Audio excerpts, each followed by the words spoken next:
The Morning Drive podcast from Double T 97.3 is presented by Cantex Roofing and Construction. I'm Mike Hebert, owner of Cantex Roofing and Construction. Every day is game day, and we'll get it right when it comes to your roofing, construction, windows, and mirrors. Call Cantex Roofing and Construction today. Together, we are one serving you. Jamie Lent, Jeff McGuire, I'm Chuck Heinz.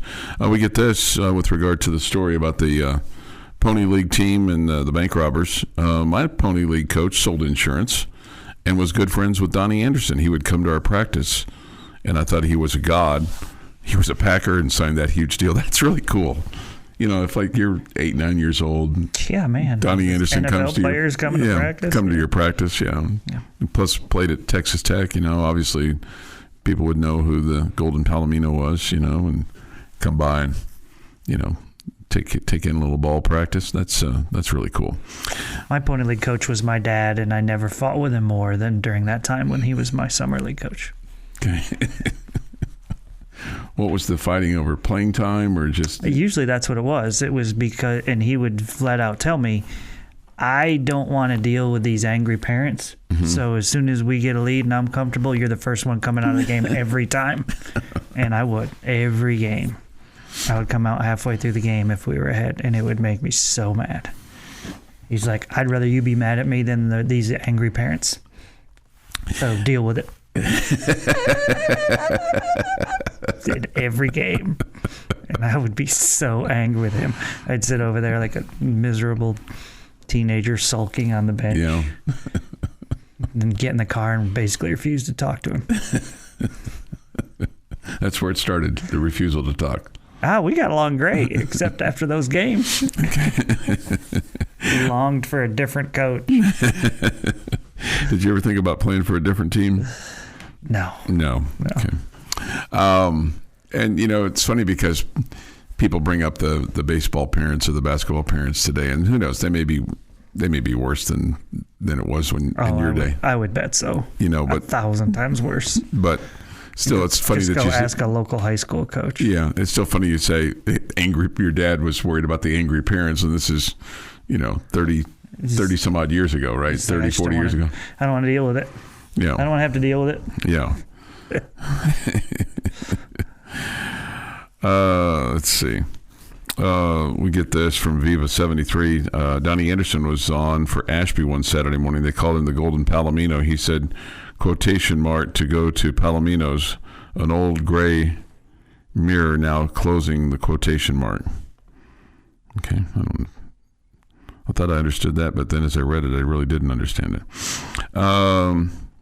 Somebody says this with regard to the McDonald's deal. McMillions, it was a good documentary on those Monopoly pieces. Okay. Yeah, that sounds interesting. Yeah, it does sound interesting. And just like the Ray Kroc movie on the beginning of McDonald's. Or as some would say, when I first moved to Texas, I worked at the station, and one of the older guys, he always called it McDonald's. McDonald's. McDonald's, which was fun. So there you go. As long as he brought you back a double cheeseburger, I don't think he ever did. I was surprised to see this yesterday, given the state of college athletics today, but apparently somebody's ponied up for him. Mississippi State announced yesterday that they're going to build a $60 million indoor practice facility. Howard Industries provided the lead naming gift. It's named in honor of Billy Howard Sr. I bet part of Howard Industries would be my guess. He's probably the founder of that. This is pending approval of the state's Institution of Higher Learning. I guess what surprises me is that you don't see many of these being announced very much anymore because all that money is going to the athletes. Mm-hmm. So Mr. Howard apparently graduated in 1946 from Mississippi State and participated in football, basketball, and track.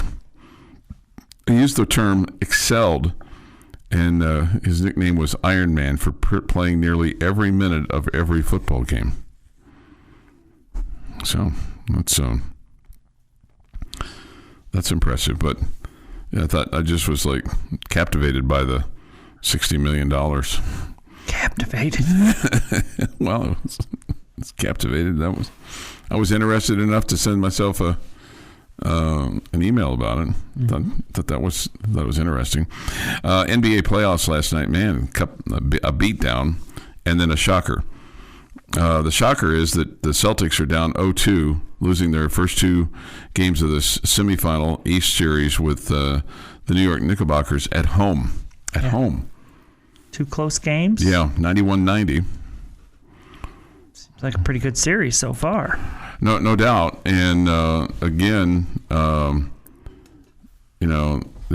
it's Boston was 34 of 94. They were 10 of 40 from beyond the arc. 10 of 40. The Knicks weren't that much better. They were 9 of 31. Neither team got to the free throw line a whole lot. When you think about the free throw line in college basketball, you're pretty much used to teams getting there, 15, 20 times, maybe a little bit more than that, right? Yeah, that sounds fair. Okay. Last night, the Knicks were 8 of 10 and Boston 12 of 15. That's really a reluctance, I guess, to go inside, or if you're going inside, you're not really getting fouled. But both teams had 42 points in the paint, so you can't say that they were completely reluctant to go inside. Usually you have to play a little defense to foul. Right. It's not exactly something that the NBA teams are known for, is the penchant to play a lot of defense. The other game in the NBA last night, Oklahoma City evened up its series with the Denver Nuggets, 149-106 last night, Jamie.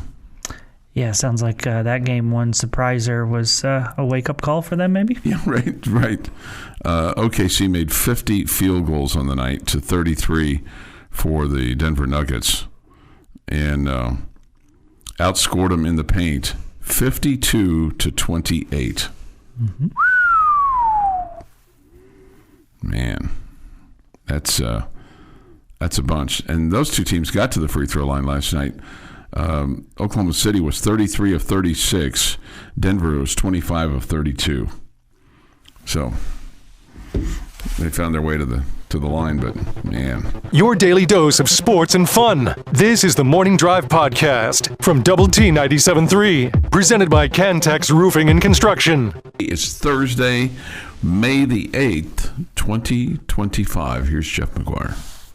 Going to start in 1929. New York Giants, pitcher Carl Hubbell no hits the Pittsburgh Pirates 11-0 at the Polo Grounds in New York City. Okay. 1973. Ernie Banks fills in for Cubs manager Whitey Lockman, who was ejected during the game. Technically becoming baseball's first African-American manager. Oh. Was Banks a coach at that point in time, or was he still? I think he was a coach for the Cubs at that point in time. I don't think. While you look it up, I don't think he was 1984, the flip side of the worst decision in sports history. Soviet Union announces that they will not participate in the Los Angeles Summer Olympics in retaliation for the American boycott of the 1980 Moscow Olympics. And we went, nobody cares. We're good with that. Yeah. I mean, if there's two things that I know about you, the two bitterest decisions for you are the Jim Thorpe medals and the 1980 decision by Jimmy Carter not to participate in the Summer Olympics. I stand true on those statements, yes. Yeah. I am firm in my conviction of how stupid those decisions were, yes.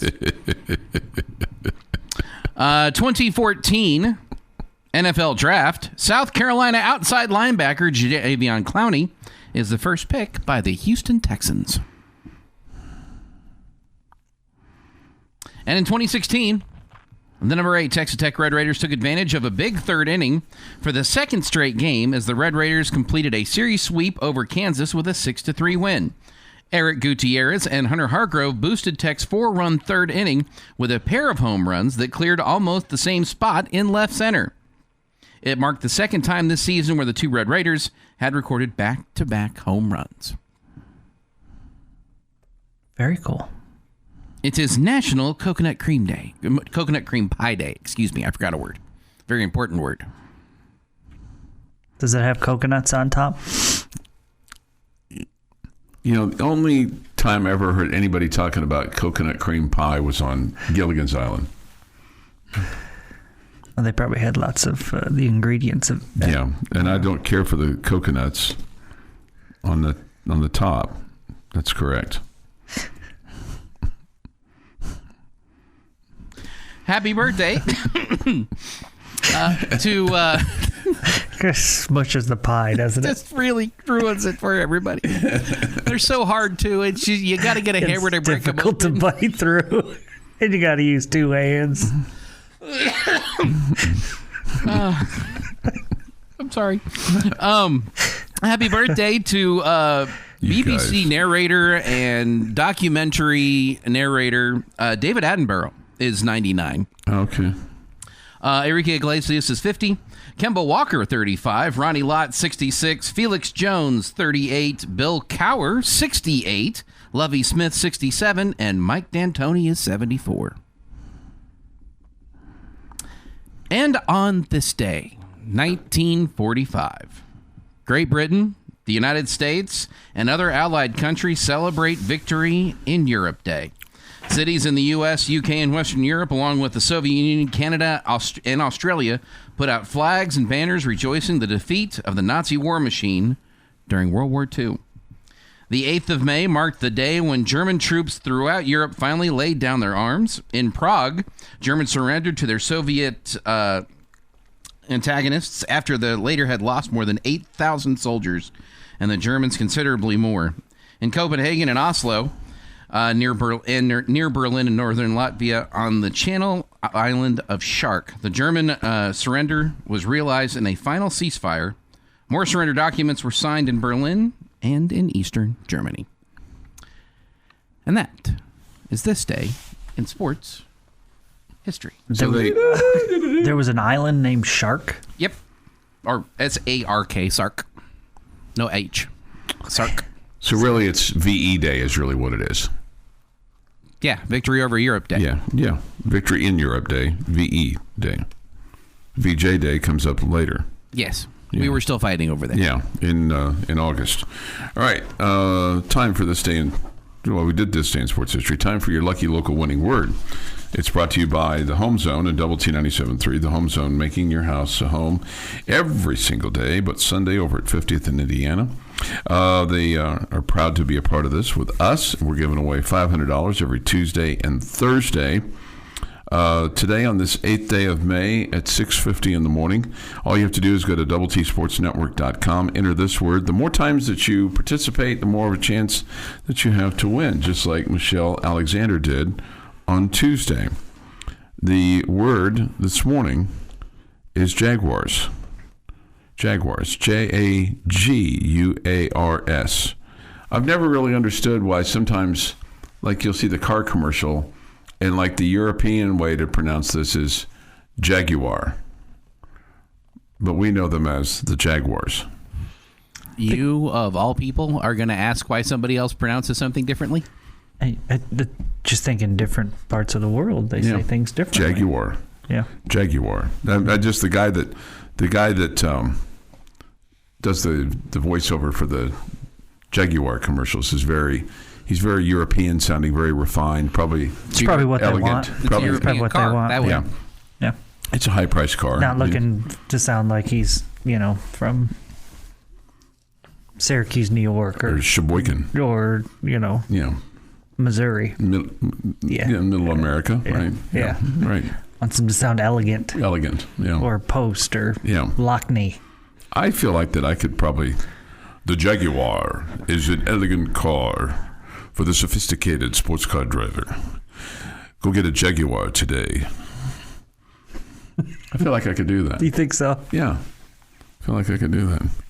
Go to doubleTSportsNetwork.com and enter in Jaguars. You could win $500 from Double T 97.3 in the Home Zone. I called Michelle Alexander yesterday to let her know that she had won, and that she already knew that she had won, but that she could come by and claim her prize and where to come do it. Right. And I had a fun conversation with her. Didn't realize nothing nefarious here, but she is the wife of a friend. I had no idea it was her. Okay. Okay. Is she a Double T 97.3 listener? She is. Okay.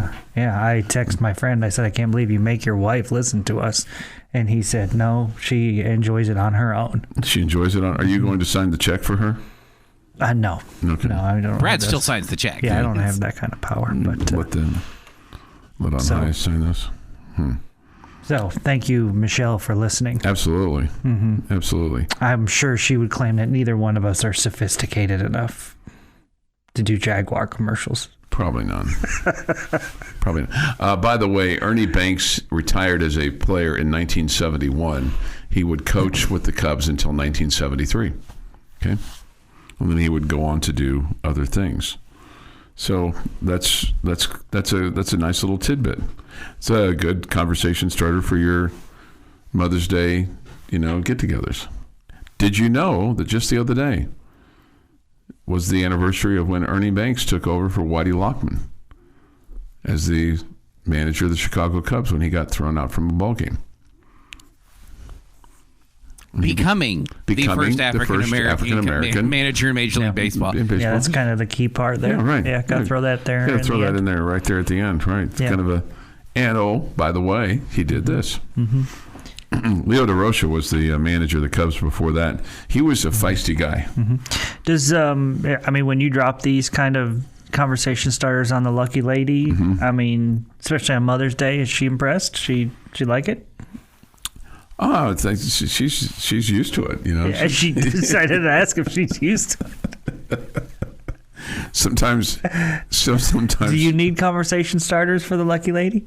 No, not really. No, not really. Yeah. No, we have good conversations. I don't need them with my lucky lady because I'm pretty much every time she's going to be starting the conversation, not me. Right. And as we all know, finishing it as well. Yeah. This is the Morning Drive Podcast from Double T 97.3, presented by Cantex Roofing and Construction. Jamie Lent, Jeff McGuire, and Chuck Heinz. We'll have Ranger Baseball on the air for you today at high noon. Little lunchtime baseball for you from Fenway Park as the Rangers and the Red Sox will conclude their series. Rangers lost last night to the Bo Sox. They'll try to get one back today. Jack Leiter will throw for the Rangers today. 12:35 first pitch from Beantown. You've been to Fenway, but have you been to a game at Fenway?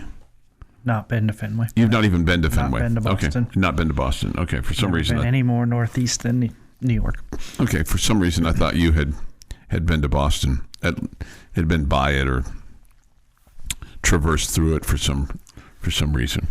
But that's a place you'd like to go, right? And finding out that we're about to go up there, and but the week that we're there, it's the All-Star break. Okay. So no Yankee game, no Red Sox game, and now sitting around family trying to figure out what we want to do instead. We realized we're not really that interested in Boston. It was just going to Fenway, so we're not going to go to Boston. You're not going to go to Boston. Yeah. Okay. Yeah. And will you go? Are you going to go see the sights in New York then, or? A little bit. A little bit. Okay. Yep. The LISD Athletics Hall of Honor was announced yesterday. They'll do the formal induction on Saturday, July the 26th. The thing that was, I don't know if it was most interesting, but most fascinating to me was the fact that they're inducting a gentleman who is from Lubbock High. He ran track between 1916 and 1918. Oh, wow. Yeah. His name is Clarence Goodnight Sr. I asked if he was part of the Goodnight, family ranch and all that kind of stuff, and apparently not. And they actually had a picture of him as well. So, you think about today, you take, well, at least I do, you take pictures of everything, right? It seems like. And but there was a picture of Mr. Goodnight. Cool. So that's pretty cool. Among the others, and this guy, still to this day, leads Monterey High School in home runs for a career. His name is Rocky Albertus. It's not Mike Gustafson? No. Played from 73 to 75. But how about that? How about that for a name? Rocky Albertus. Okay, that's a pretty cool name. That's a good baseball name, isn't it? Mm-hmm. Rocky Albertus. Max O'Banion, you see his name on O'Banion Field over there, where Coronado plays its home baseball game. He was involved in the leadership of Lubbock ISD for 30-something years. Wayne Dotson, and I remember this name, and I thought he made it to the majors, but he did not. But he was a first-round draft choice out of Estacado High School. Played from 79 to 83. Terrific baseball player. Was a minor league baseball player. Never made it to the big leagues. So he's amongst them. Amanda Parsons, who played softball at Coronado, led them to some really, really big victories from 04 to 07. Also on the list, Ronald Bubba Kiner. Played football and baseball and ran track at Dunbar, but is going in as a baseball player, 67 to 1970. A lot of baseball on this one. Yeah, a lot of baseball on this one. And then also Ron Holohan. He was the Lubbock ISD swim coach and aquatics director from 86 to 2010. He, at one point in time, he swam in college. I believe Eastern Kentucky is where he went to school. And at one point in time, he was the swim coach at Texas Tech when they had a swim team that competed in the Southwest Conference and was a Southwest Conference Coach of the Year. Cool. So he's there. And then a couple of teams that will be inducted, the 2003 Coronado tennis team that won state and the 1981 Monterey baseball team that also won state. And Dr. Mike Gustafson was not on that team. That was just before his time. They were getting ready for him. They were getting ready for him. Yes. They were getting ready for him. So that was announced yesterday. I imagine that, Gus at that point was just, he was waiting to see who the best program was. He was shopping his services. Oh, okay. And so he saw that Monterey won the state championship. Mm-hmm. They probably had the most NIL money to offer him at that point. And so that's why he ended up playing for Monterey and being a star there. He was going to lobby his dad to move to a different neighborhood if Coronado was better, or Estacado. Absolutely, yeah, that's probably what it was. Academically, he probably would have fit in better at Lubbock High School. Maybe. Well, he's a smart guy. I mean, he's got his doctorate. I'm sure the people at Monterey think they do pretty good with the academics too. Yeah, I know, but I mean Lubbock High folks. I mean they. Yeah. I don't think they're telling any of their kids, you know what, you're a really smart kid here at Monterey. You should go to Lubbock High. I don't think they're encouraged. You don't think so? No, I don't. Okay. I think they like the smart kids there, too. Okay, yeah. Our former colleague, it was part of his job to make the smart kids smarter, Garrett Love, who's now like a head daddy rabbit down in Ira. Mm-hmm. He's the superintendent. Mm-hmm. He's so impressive because he's so young that he looks, he sometimes acts like he's 55, but he's like, barely 35. And here he is, this guy that's got, grown kids and, smart and, superintendent of schools and all those kinds of things. And he got dumbed down by hanging with me on the Double T 97.3 Coors Light postgame show over at the Overton. I think you hung with him. I hung with him, yeah. That's true. I hung with him. He was the one that we paid to be on. Yeah. I was the flunky. I'm handing out the koozies and the caps and the keychains and stuff to the good-looking people. I get this off my line from my friend Dane. He says Fenway's amazing. You would like to go to see. I would absolutely love to go to Fenway. Yeah. I was very disappointed. You'd like to see a game there. I found out they weren't playing. Yeah. But if you went to a game there, I mean, it wouldn't really matter who they were playing, but whoever they would be playing for, you'd wear the cap of the opposing team. No, I don't own caps. I'm not buying a cap of the Rays or the Orioles just to go to the game. Just to annoy Red Sox fans. No, I mean, if they were playing the Yankees, I'd wear my Yankees gear. I'm not wearing clothes from another team. Somebody's correcting. I know he's older than 35, but it just seems he's a young-looking guy. Dude, Luft is in his mid to late 40s. Okay. Yeah. But still, I mean, he's very accomplished for his age. I'll just say that. Okay. Like you're very accomplished for your age. Okay. Thanks. You bet. 7:23 this morning here on the morning drive. Thoughts? Do you think your high school would ever induct you into their Hall of Honor? For what? I don't know. I mean, you were an accomplished My baseball high school player. forgot that I existed. Okay. Yeah. Accomplished baseball player. I quit the team to join the tennis team my senior year. Oh. Yeah. Okay. Did you switch to the sport that I was actually better at? Yeah. This from College Station Red Raider. That's where I'm from, Chuck. I'm an Ira Bulldog. Oh, how about that? What a coinky ding. We have not heard from College Station Red Raider in quite some time. Feel like that. It's good to know. I mean, it's always good to know when people just kind of surface, because you feel like, where have they been? You know, like every once in a while they surface and go, oh, okay, well, they've just been there all along. And when they're, our age, Chuck, we have to worry if they're still around. Right. At least mine. Yeah. Yeah. Call somebody out and like, no, he passed. He passed. He's no longer with us. Okay, well, I'm sorry about that. The Morning Drive podcast from Double T 97.3 is presented by Cantex Roofing and Construction. Jamie's question of the day on Double T 97.3 is brought to you by Connecticut of West Texas. All right, gentlemen, we are talking Red Raider football here. My question for you today is very simple, and your answer can be for a variety of reasons. Mm-hmm. If you could guarantee one win during the upcoming Texas Tech football season, which game do you want to guarantee the win? While Chuck looks. Oh, go ahead. No, go ahead. Go first, because I just wanted to get the date right, but go ahead. There's one game on the schedule that's the correct answer for this. Yes, I think we're going to be on the same page. No chance. The only game on this schedule that if I could put my chip down and say this is the game that Texas Tech will win 100% guaranteed would be Oklahoma State. That is your rival in the Big 12. That is a game that you are better than they are, and I hate losing to Oklahoma State. Chuck is probably going to think that I was going to say Kansas State because of how many times you've lost to them. Yeah. I've accepted that loss. It's fine. I am not accepting a loss to Oklahoma State. That is the chip I am putting on to guarantee a win. Wow. Okay. It's the only rival you got on your schedule.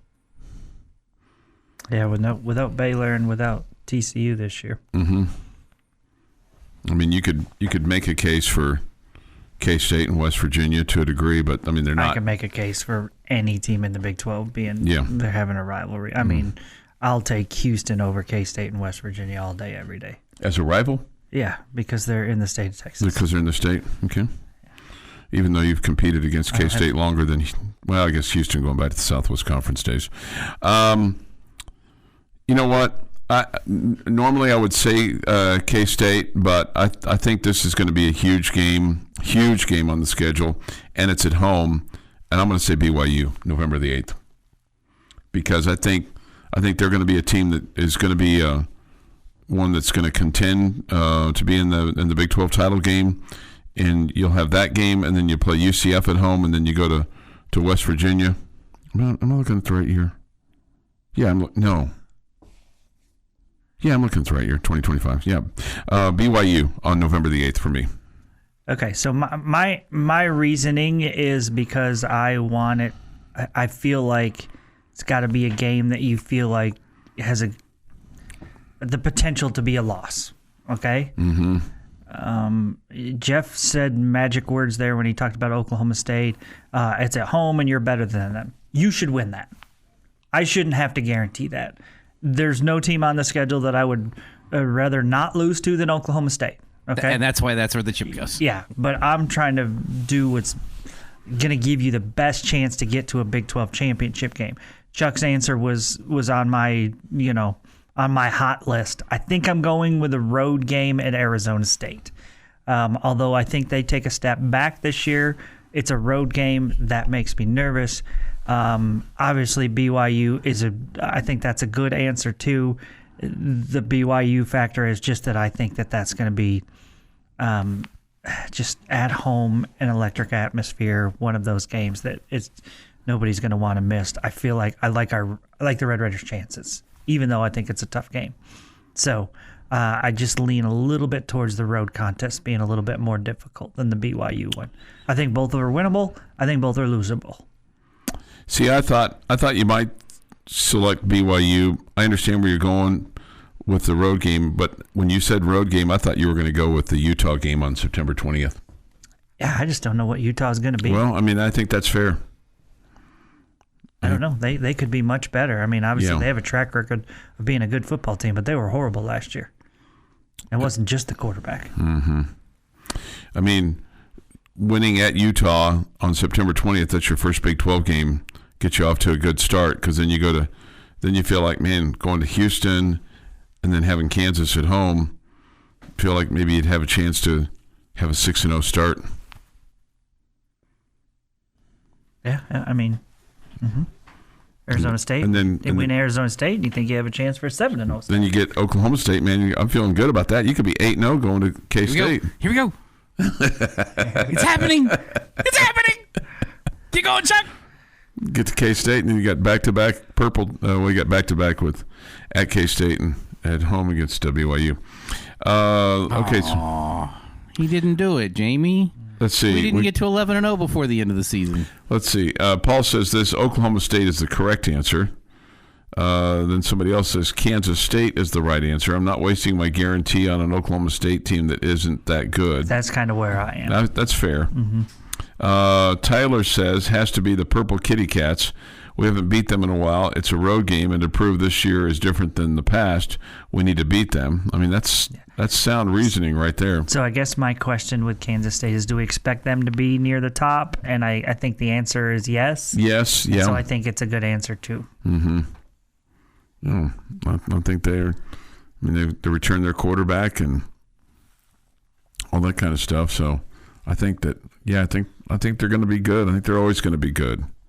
I think that's just kind of who they are, or at least it's who they've been for the last 20-some-odd years, it seems like.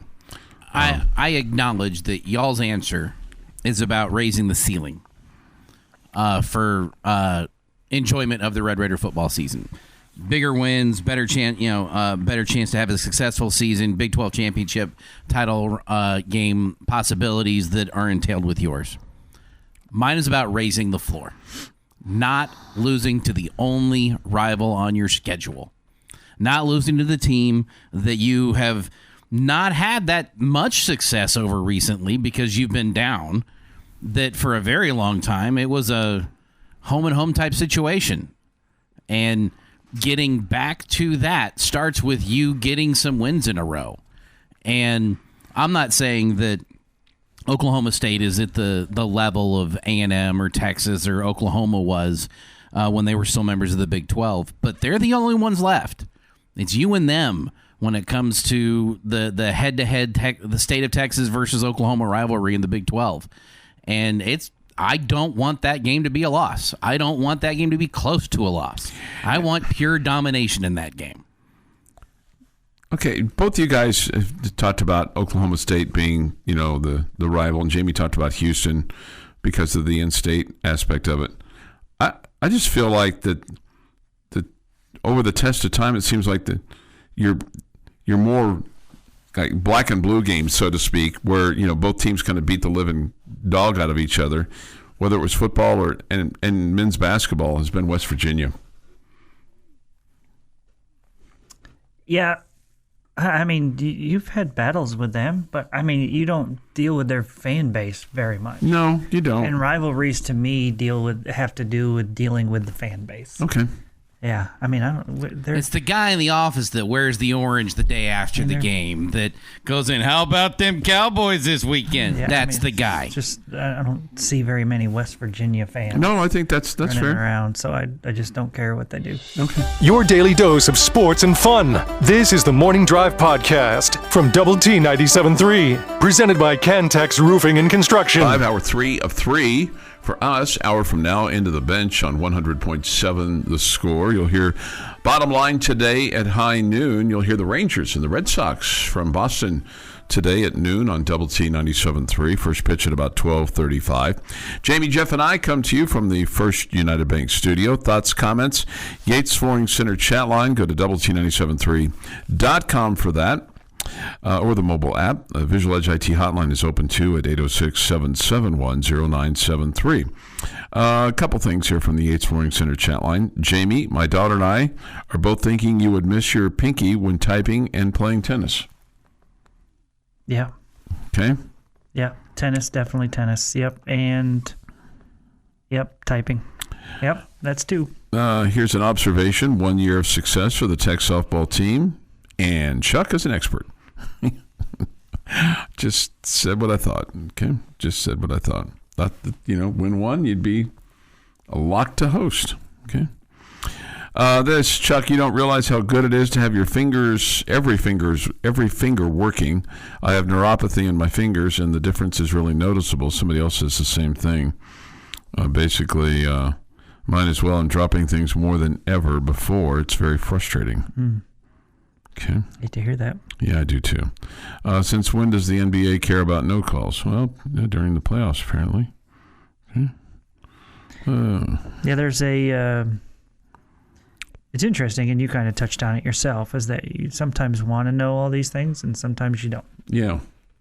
It's kind of like sometimes you don't want to really know how the sausage is made. You just enjoy the sausage. Right? I mean, I definitely talk out of both sides of my mouth because I don't want to hear from officials and umpires after games. I don't think it's necessary. But like that, Tech football game in Oklahoma where Jakeem Grant was called for the offensive pass interference, I want to hear from that guy. Yeah. As he's on his way out the door to go officiate nothing ever again. Yeah. Dallas's observation, pinky is astoundingly important for grip strength. Try gripping without your pinky. Yeah, I'm thinking about that now. My racket, okay. That would definitely be an issue. I think I could figure out the typing thing. I would just ask my finger that's next to it to do some extra work. Did you learn typing in high school or junior high school? High school. Yeah. Would you, looking back at it now, would you say that of all the things that you learned in high school, that was the most important thing? Because I think for me in junior high is when was it junior high? Was it high school? Mrs. Shepard, whose husband was the basketball coach.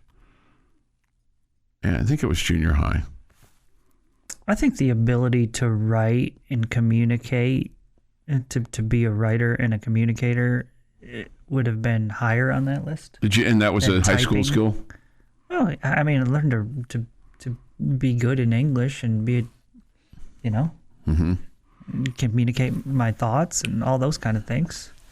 So, yeah, I think that was I don't know whether it was high school or middle school or whatever. Would you? Kind of a process. But I definitely think that learning to type was huge. Yeah, it was huge. Yeah. Somebody wants to know, what did I miss? Did Jamie chop his pinky off? No. No. Chuck was saying that he thought... We're talking about Max Scherzer's thumb. Yeah. And you said, you started the conversation with, you never know when you're going to need or how those important things, it is. How important it is. I think if you're a major league pitcher, all the fingers are right. But I mean, when really important. You never really realize how important some things are until they start hurting. And so I had said that I think the thumb is extremely valuable, but I wonder how much I actually use my pinky. Yeah. We're discovering that firsthand, how much you really do. Yeah. You can't put your pinky finger out when you have a cocktail. Do you do that with a cup of tea? Yes, I do. And when I hook 'em horns, too. Mm-hmm. Mm. Hey, this came out this morning in a number of different sources. We've talked about Nick Saban and his conversation with the president about college football and college athletics. Well, now footballscoop.com, Yahoo, On3, Dave Campbell, Football Texas, a lot of people reporting that Texas Tech super booster, Cody Campbell will join Nick Saban on President Donald Trump's commission to examine college athletics. When the committee was first announced earlier yesterday, it was reported that prominent business people with deep connections to college football would join, along with Saban. And then they say, indeed, that Cody Campbell has a deep connection to the game. Yeah, he's invested literally millions of dollars. It goes on to say in this article, which we already know, that he has spearheaded Texas Tech's efforts in NIL, co-founding the collective known as the Matador Club.